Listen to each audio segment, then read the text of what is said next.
Hi, dear bankers. I hope you all are doing great. Welcome to EduTap. So, this is Chap on the Go series of Indian economy and Indian financial systems. On the गो क्या मतलब है इसका मतलब है कि चलते फिरते जब भी आपके पास टाइम है आपने इस सीरीज में से एक वीडियो उठाकर देख लेनी है। वो पर्टिकुलर टॉपिक जो यहाँ पर मेंशन्ड है आपके सामने, इसे हम इतना अच्छे से कवर करेंगे कि एग्जाम में किसी भी तरह का क्वेश्चन आए तो आप इसे आंसर कर सको। तो साथ ही साथ हम क्वेश्चंस भी प्रैक्टिस करेंगे once we are done with the concepts, and this is the whole concept of JAIIB on the go series, right? So with that in mind, let's get started. So today we are going to do structural changes in Indian economy, जो कि आपके chapter 1 का एक बहुत ही important topic है। Indian economy में ऐसे कौन से स्ट्रक्चरल चेंजेस आए, ठीक है, ड्यूरिंग द टाइम, उसके बारे में हम बात करेंगे। मेजर, अगर मैं चेंजेस की बात करूँ, स्ट्रक्चरल चेंजेस यानी कि कोर लेवल के चेंजेस जिन्होंने इन इकोनॉमी को बहुत ज़्यादा इम्पैक्ट किया, वो 1991 जो बैलेंस ऑफ पेमेंट क्राइसिस हमारी आई, वहाँ से स्टार्ट हुए। और उससे भी पहले भी कुछ क्राइसिस आए, बाद में भी आए, लेकिन जो मेजर वाले हैं वो है 1991 का बैलेंस ऑफ पेमेंट क्राइसिस, 2008 का global financial crisis, Lehman collapse, आपने Lehman collapse,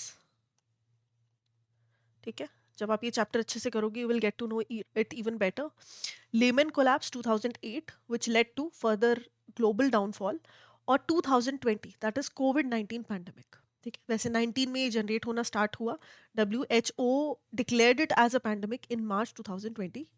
so that is why 2020 Covid 19 जो पैंडेमिक है, ये एक बहुत डीपर एक सिचुएशन थी जिसने बहुत मेजर एक स्ट्रक्चरल चेंज हमारी इकोनॉमी में लाया। कैसे लाया?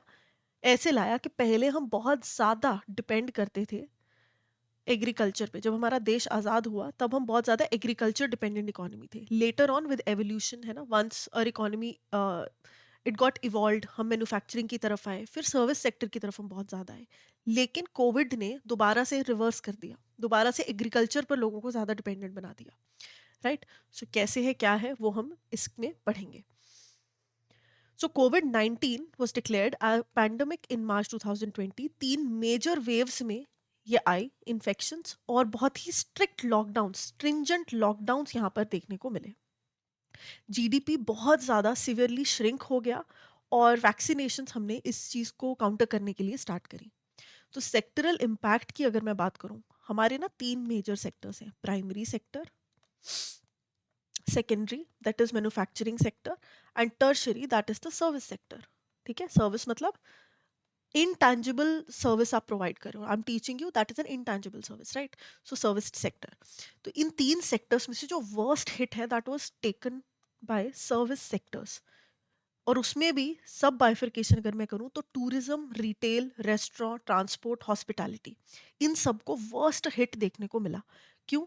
क्योंकि फेस टू फेस इंटरेक्शन चाहिए यहाँ पे, अर्बन कंज्यूमर बेस है बहुत ज़्यादा, सिटीज़ में लोग, मतलब ये सेक्टर ज़्यादा एक्टिवेटेड है, और सिटीज़ में ही वर्स्ट हिट कोविड का था, obviously due to extreme population.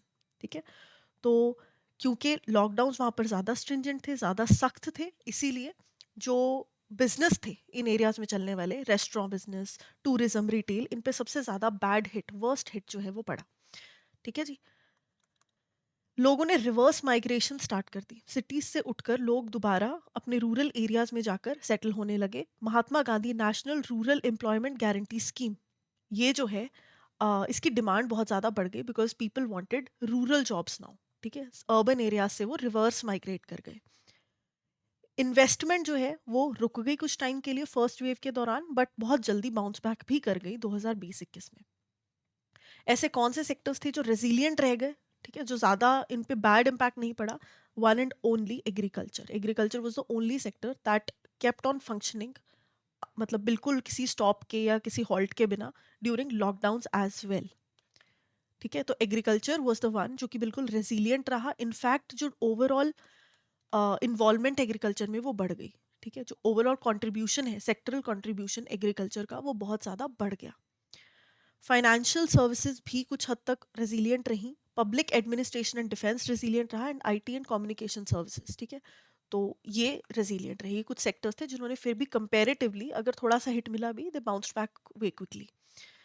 Agriculture remained strong because farming activities were exempted and rural areas were less affected, because per area जो population है वहाँ पर कम है ना?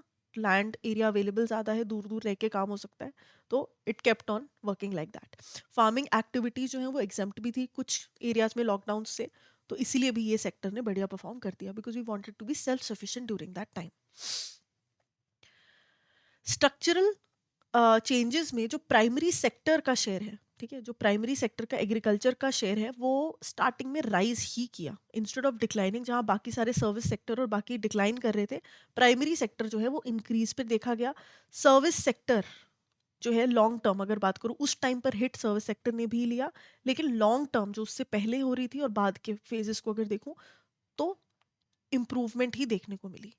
ध्यान रखना है, ये देखो, ये मैं आपको अगर एक टाइमलाइन सी बना दूं ना, ये टाइमलाइन है, ठीक है, दिस इज 2019 कोविड से पहले वाला टाइम, एंड दिस इज 2021 जब मोस्टली रिकवरी, 22 लगा लो आप, है ना, जब रिकवरीज होनी स्टार्ट हो गई। उससे पहले एग्रीकल्चरल एक्टिविटीज जो है वो डिक्लाइन पर जा रही थी। आपकी जो मैन्युफैक्चरिंग एंड सर्विस सेक्टर है वो ऊपर की तरफ जा रहे थे, उनका ग्राफ कुछ इस तरह का ऊपर का जा रहा था, एग्रीकल्चर का नीचे जा रहा था।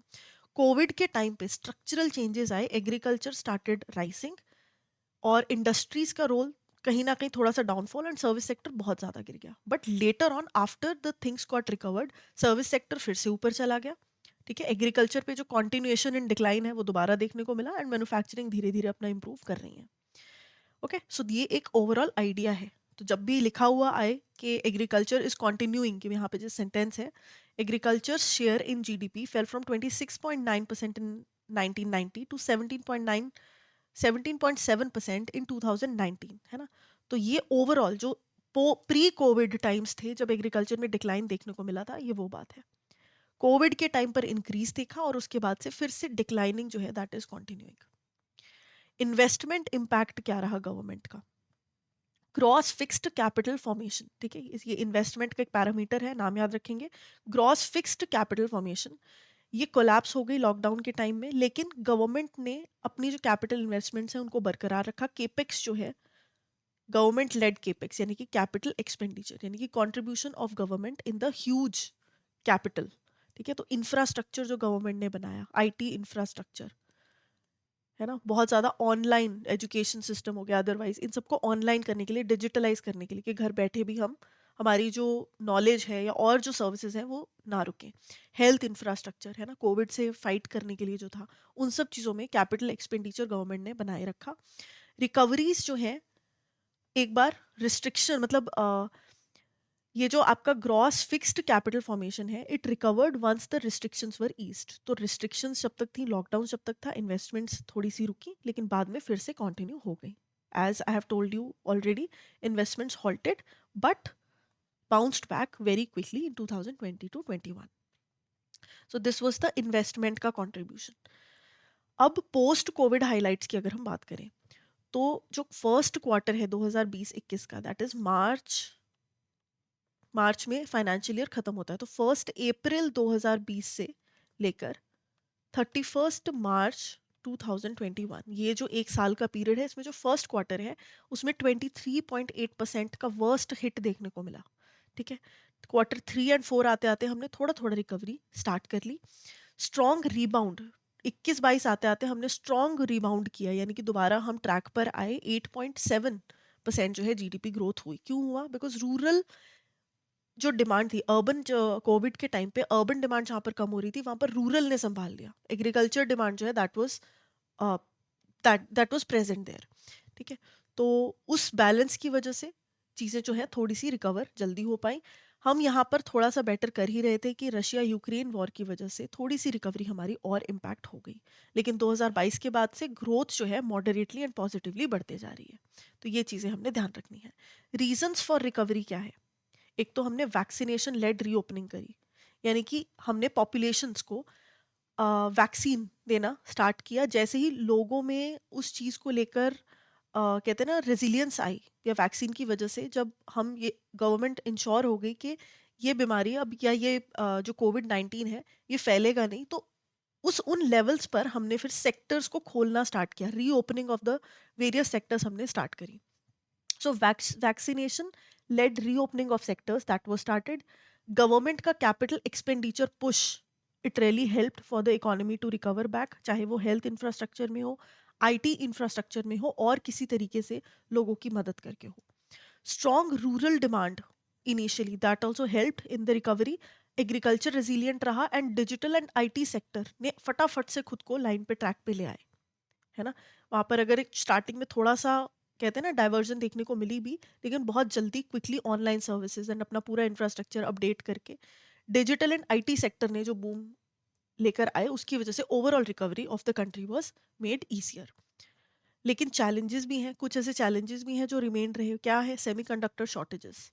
ठीक है, एक तो लैक ऑफ आपका जो सेकेंडरी इंफ्रास्ट्रक्चर है ना, मैन्युफैक्चरिंग अभी भी स्लो थी, तो उसकी वजह से सेमीकंडक्टर शॉर्टेजेस एंड जो रशिया यूक्रेन वॉर का इम्पैक्ट है वो सप्लाई चेन डिस्ट्रप्शंस. जब रॉ मटेरियल एक्वायर करो तब से लेकर वो बने फैक्ट्री में जाकर फाइनल कंज्यूमर तक पहुंचे, एक सीरीज ऑफ इवेंट है. ठीक है, एक चेन है जो कि फॉलो करनी होती है, that is supply chain.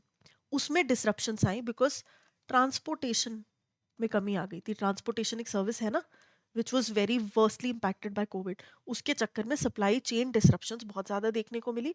Urban demand अभी भी स्लो थी एंड रूरल डिमांड जो है वो बहुत वॉलेटाइल थी. कोविड के टाइम पे रूरल डिमांड ने हमें बचा ज़रूर लिया, लेकिन overall it is very volatile in nature. People don't want to stay in the rural areas for long, they want to come back to the cities and continue their life there, right. So it is very volatile in nature. तो इन सब चीज़ों को ध्यान में रख के आपने समझना है कि कैसे ये तीन सेक्टर्स जो हैं इन्होंने अपना इम्पैक्ट कास्ट किया इंडियन इकोनॉमी पर. ये एक समरी टेबल है जो आपको सेक्टर वाइज, अगर आपको देखना है कि कितने परसेंटेज ग्रोथ थी पहले, है ना, बाद में कितनी हुई, तो कोविड में एग्रीकल्चर है जिसकी इंक्रीज हुई, राइट. मैन्युफैक्चरिंग सेक्टर की भी जो है काफ़ी अच्छे लेवल पर इंक्रीज हुई. माइनस हो गई थी, नेगेटिव हो गई थी, but it increase later on, है ना. ट्रेड एंड ये पूरी तरह अभी भी रिकवर नहीं हुई. Hotels, transportation and all. Public administration, defence, other services, ये कहीं ना कहीं रेजिलिएंट रही. लेकिन जो अदर सर्विसेज वाला, डिफेंस एंड पब्लिक एडमिनिस्ट्रेशन तो रेजिलिएंट है, लेकिन उसमें कुछ अदर सर्विसेज है, हेल्थ केयर बोल लो और कुछ कह लो, तो उनमें मिक्स्ड थोड़ा सा स्टेटस रहा and they do need some kind of repair. ठीक है, तो ये एक समरी टेबल है. आराम से जब आपके पास टाइम है, हैव अ लुक, इसका स्क्रीनशॉट ले लो, इसको याद रखने की कोशिश करना डेटा को. इट विल बी हेल्पफुल, क्योंकि अभी टाइम बहुत है हमारे पास, तो हम तसल्ली से एक एक चीज़ को याद रख सकते हैं. ठीक है जी, तो ये हमने करने की कोशिश ज़रूर करनी है. तो चलिए क्वेश्चंस प्रैक्टिस करने हैं. क्वेश्चंस को बिल्कुल भी आज स्किप मत करना. बहुत बढ़िया केस स्टडी भी हमने बनाई है, वो भी हम प्रैक्टिस करेंगे. तो consider the following statements regarding structural changes in the Indian economy post कोविड-19. ठीक है जी. तो agriculture remained resilient during pandemic and was the only sector that continued uninterrupted even nationwide lockdown. तो बिल्कुल सही बात है, ऐसा तो था. द टर्शरी सेक्टर परमानेंटली, जो सर्विस सेक्टर है वो permanently lost it dominance over GDP during pandemic due to prolong disruptions in contact intensive services. बाकी की कहानी तो चलो सही है, लेकिन ये जो परमानेंटली लिखा ना, ये नहीं लिखना चाहिए था, क्योंकि सिर्फ कोविड के टाइम्स के लिए सर्विस सेक्टर में डाउनफॉल देखने को मिला, not permanently. So this is not true. Manufacturing contracted sharply in 2020 and 21, minus में था, अभी हमने टेबल में देखा और वैसे भी हमने सीखा. But rebounded strongly. Yes, it does in 2021-22, contributing to the recovery in the GFCF, that is investment. तो ये भी बिल्कुल सही बात है ना.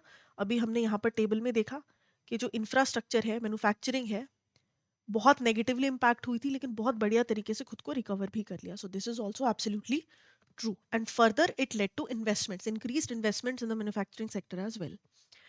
The share of primary sector in GDP has been increasing steadily. देखो ऐसा नहीं है, लॉन्ग रन में प्राइमरी सेक्टर से जो इन्वॉल्वमेंट है लोगों की वो कम होते जा रही है, वो इंक्रीज नहीं कर रही. कोविड के टाइम में ऐसा हुआ था कि इंक्रीज करी थी, तो कंफ्यूज नहीं होना है. It's not permanently increasing in the long run, short run में जरूर हुई थी. ठीक है, तो यहाँ पर जो करेक्ट आंसर है आपका वो हो जाएगा option A, that is 1 and 3 only.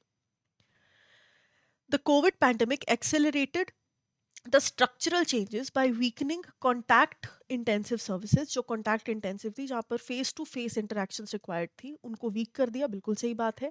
strengthening the relative contribution of agriculture and digital services. agriculture और digital services का short run में contribution जो है उसको काफ़ी ज़्यादा strengthen किया. तो ऐसा तो है, ये तो बिल्कुल सही बात है ना. तो A would be the correct answer. So this is the case study. A popular family restaurant named Spice Root Bistro operated in a busy commercial area and relied heavily on dine-in customers. ठीक है, तो वो वाला restaurant है जिसमें जाकर आप बैठते हो, and basically a normal restaurant, not a home delivery service. When the nationwide COVID-19 lockdown was enforced, the restaurant business collapsed almost overnight. Strict mobility restrictions की वजह से 90% ड्रॉप देखने को मिला फर्स्ट वेव में. मोस्टली स्टाफ, वेटर्स, क्लीनर्स, ये सब जो हैं ये वापस अपने होम टाउन्स रिवर्स माइग्रेशन कर गए. The restaurant tried shifting to online delivery, but supply chain disruptions and night curfews limited operations. तो lack of transport की वजह से ये नहीं कर पाए. By late 2021, as restrictions eased, the restaurant slowly reopened with fewer tables, social distancing rules, and partial workforce. Recovery slow थी, लेकिन online orders, digital payments, जो short term online boost था, उसने इनको थोड़ा सा बचा लिया, चीज़ों को stabilize कर दिया. Although it has not fully returned to its pre-COVID sales, the restaurant has adopted new contact light mode for operations. ठीक है जी. तो लाइट कॉन्टैक्ट वाले जो मोड ऑफ ऑपरेशन है, इनसे इन्होंने थोड़ा सा अपने आप को ट्रैक पर लेके आने की कोशिश करी. अब इससे रिलेटेड हमने कुछ क्वेश्चंस को आंसर करना है. Based on the spice route bistro during covid, consider the following statements about sectoral dynamics and structural change. तो ये जो सेक्टरल डायनामिक हमने पढ़े प्राइमरी, सेकेंडरी, टर्शरी के, उससे रिलेटेड अब हमने ये आंसर्स करने हैं. Restaurant faced deeper contraction than manufacturing. ठीक है, मैन्युफैक्चरिंग से ज़्यादा डीपर कॉन्ट्रैक्शन थी, यानी कि सर्विस सेक्टर में जो कमी आई वो ज़्यादा गहरी थी. जो डाउनफॉल है वो गहरा था देन मैन्युफैक्चरिंग सर्विसेज. बिल्कुल सही बात है. और रेस्टोरेंट तो वैसे भी वर्स्ट हिट था, है ना. ये तो हमें पता ही है कि restaurant, transportation, tourism worst hit थे because their output is more dependent on physical interaction. So this is absolutely true. The reverse migration of restaurant staff reflects about the labor market fragility typical of the informal tertiary sector. Yes. कहने का मतलब ये है कि जो service sector है उसमें बहुत ज़्यादा लेबर का जहाँ पर इस्तेमाल हो रहा है वो बहुत ही फ्रेजाइल है. और ये हमने पढ़ा कि रूरल डिमांड जो रिवर्स माइग्रेशन हुई वो बहुत ज़्यादा वॉलेटाइल है ना. उस पर बहुत ज़्यादा आप डिपेंड नहीं कर सकते because people don't want to stay in the rural areas for very long. लेकिन अगर मुसीबत आएगी तो they will go back and then they will return afterwards. So it is very volatile in nature. So reverse migration is fragile. Okay. The restaurant's inability to fully recover despite reopening illustrates contact light structural information where some demand permanently shifts towards a digital substitutes. तो ये भी बिल्कुल सही है कि उसने digital अपने alternatives पे स्विच कर लिया सो दैट वो अपने बिजनेस को चला पाए. और ये सही भी था. क्यों? क्योंकि जो रेस्टोरेंट थे, फेस टू फेस सर्विसेज थी, they were not performing well, but online services were somehow doing a lot better. तो ये तीनों ही स्टेटमेंट्स बिल्कुल सही हैं. D would be the correct answer. Consider the following statements regarding the economic implications of COVID-19 lockdown on a restaurant like Spice Root Bistro. The revenue collapse, जो revenue collapse हुआ यहाँ पर, जो फर्स्ट वेव में हुआ of the restaurant reflects vulnerability of contact intensive sectors. तो ये बिल्कुल सही बात है. ये फर्स्ट रेपिटेटिव हो गई लाइन हमारी, है ना, पिछले वाले स्टेटमेंट से. The restaurant shift towards online delivery indicates a micro level adoption consistent with broader structural transitions toward digital services. Yes, the restaurant, ये हम पढ़ चुके हैं, ये भी पिछली स्टेटमेंट से रिलेटेड ही क्या कहते हैं, पिछले क्वेश्चन से रिलेटेड स्टेटमेंट है. ठीक है, ये डिजिटल सर्विसेज पर हमने स्विच कर लिया service based, contact based service से. The restaurant slow recovery even after reopening shows supply side normalization alone sufficient for sectoral revival. अब ये कह रहा है कि भाई ये जो धीरे धीरे रेस्टोरेंट रिकवर कर रहा है ना, ये अपनी सर्विसेज सप्लाई करने लग गया और ये सप्लाई सफिशिएंट है इस पूरे सेक्टर को दोबारा से रिवाइव करने के लिए. अगर रेस्टोरेंट्स फूड बना के अपने बिजनेस स्टार्ट कर दे, सप्लाई अपनी तरफ से इंटैक्ट कर दे, तो डिमांड भी बढ़ने लग जाएगी और जो ओवरऑल ये जो रेस्टोरेंट वाला सेक्टर है जिसने वर्स्ट हिट लिया है, ये ट्रैक पे आ जाएगा. बट आप मुझे बताओ क्या ऐसा पॉसिबल है? नहीं. अकेला सप्लाई साइड बेचारा क्या करेगा जब लोग जाएंगे ही नहीं, जब तक डिमांड ही नहीं है चीज़ों की, people are concerned about their health. ठीक है, जब तक पूरी वैक्सीनेशन ना हो जाए, इंश्योर ना हो जाए कि it it can not cause any harm to the life, तो तब तक डिमांड ही जनरेट नहीं होगी, है ना? तो अकेला supply side can not do anything, so this is not correct. So we have to choose the correct option. This is not fourth, this is choose the correct option. So what will be the correct option? Only 1 and 2 are correct, right? So A would be the correct answer here. So I hope कि ये exam like questions, क्योंकि इस बार के जो exams थे उसमें इसी तरह से लंबे लंबे पूरे पेजेस के केस स्टडीज थे. So we are trying to be more exam oriented in our preparation from day one onwards. तो I hope कि अगर आपको डिफिकल्टी लगे भी, try to watch it again, try to revise the lecture again, and I'm sure कि you will get a hold of the concepts a lot better, और ये बहुत मदद करेगी आपको आपके एग्जाम में. अभी टफ लग रहा है, कोई बात नहीं, बहुत टाइम है, टेंशन की कोई बात ही नहीं है. टफ लगेगा, दिक्कत नहीं है, लेकिन एग्जाम लाइक होना चाहिए ताकि आपको बेनिफिट हो पेपर में. ठीक है जी. इसके साथ ही अगर आप प्रिपेयर कर रहे हो अपने जैब एग्जाम के लिए, upcoming JAIIB exam that is May 2026, not upcoming, थोड़ा टाइम है अभी तो काफ़ी. तो आप अगर देख रहे हो एक स्ट्रक्चर्ड प्रेपरेशन के लिए, तो let me tell you, edutap.in is the place we have to go. Because यहाँ पर कोर्सेज में अगर आप जाओगे और जैब कोर्सेज को चेकआउट करोगे, तो हम आपके लिए लेकर आए हैं एक मास्टर कोर्स जिसमें कि हम बहुत कॉम्प्रिहेंसिव प्रिपरेशन जो है आपकी करवा रहे हैं. कॉन्सेप्ट क्लासेस इसमें आपको मिल जाएंगी जो कि रिकॉर्डेड वीडियोस हैं, अपने कन्वीनियंस पे आप देख सकते हो. कॉन्सेप्ट नोट्स मिल जाएंगे, लाइव क्लासेस मिल जाएंगे एग्जाम से पहले, which will help you to revise the whole क्या कहते हैं component of IE and IFS. And you will have mock test, chapter wise mock test and full length mock test, ताकि आपकी practice जो है वो बढ़िया तरीके से चलती रहे. कोई डिटेल आपको देखनी है, ब्रोशर डाउनलोड कर सकते हो इस मास्टर कोर्स का, और हर डिटेल इस कोर्स के बारे में आपको यहाँ पर दिख जाएगी. जैब 75 कूपन कोड का इस्तेमाल कर कर 75% का ऑफ भी आप अवेल कर सकते हो. टाइम बाउंड ऑफर है, तो choose it wisely and quickly. So single अगर आपको प्रिपेयर करना है किसी कंपोनेंट को लेकर, उसके लिए भी मास्टर कोर्स अवेलेबल है. अगर सिर्फ आईई एंड आईएफएस का पेपर क्लियर नहीं हुआ, तो you can opt for this individual master course of IE and IFS. इसी तरह से पीपीबी और बाकी कंपोनेंट्स के लिए आपको यहाँ पर मिल जाएगा. राइट. सो आई होप कि this helped you a lot in your preparation, and with that in mind, I wish you all the best. Keep studying, and if you have any more queries, you can reach out to us on the given information. Thank you.